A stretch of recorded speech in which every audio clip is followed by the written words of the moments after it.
জাতীয় নির্বাচনের যে অভিযাত্রা শুরু হয়েছে সেই অভিযাত্রা যেন আবার ক্ষতিগ্রস্ত না হয়, সেজন্য মহান জাতীয় ঐক্যের যে দৃষ্টিভঙ্গিতে জুলাইয়ের যে চেতনা আমরা ধারণ করেছি সেই চেতনাও যেন আমরা ধারণ করতে পারি।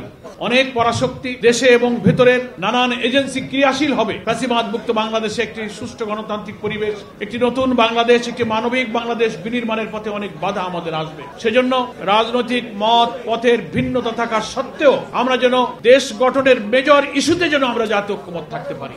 আমরা দুর্নীতিমুক্ত সমাজ চাই, নিরপেক্ষ নির্বাচন চাই, জনগণের ভোটাধিকার প্রয়োগের মধ্য দিয়ে যেন প্রকৃত মতামতের প্রতিফলনের মধ্য দিয়ে সরকার গঠন হয়। এইসব ব্যাপারে তো আমাদের রাজনৈতিক দলের মধ্যে কোনো ভিন্ন মত নেই। অনেক ন্যাশনাল ইস্যুতে আমরা ঐক্যমত থাকলে আশা করি দেশ গঠনে আমাদের পরাশক্তি এবং অভ্যন্তরীণ শক্তি প্রতিবন্ধক হতে পারবে না। যেটা আমি শুরুতেই বলেছি, এদেশের মানুষ জানে গণ অধিকার পরিষদ ছাত্র সমাজের একটি মৌলিক অধিকার আদায়ের সংগ্রামের মধ্য দিয়েই প্রতিষ্ঠিত হয় একটি রাজনৈতিক দল, এবং এই দলের যিনি সভাপতি এদেশের মানুষ জানে সেই অধিকার আদায় করতে গিয়ে ছাত্র জীবন থেকেই তার উপরে যে নিষ্ঠুর নির্যাতন চলেছে অস্বাভাবিক। ঢাকা বিশ্ববিদ্যালয়ের কেন্দ্রীয় ছাত্র সংসদের মধ্যে একটা সম্মানিত জায়গায় ভিপি নির্বাচিত হওয়ার পরে তার উপরে শারীরিক যে নির্যাতন হয়েছে, পুলিশের যে নির্যাতন হয়েছে, এগুলো এদেশের মানুষ কিন্তু ভালোভাবে গ্রহণ করেনি। দেশবাসীর সহানুভূতি নুরুল হক নূরের প্রতি এসেছে।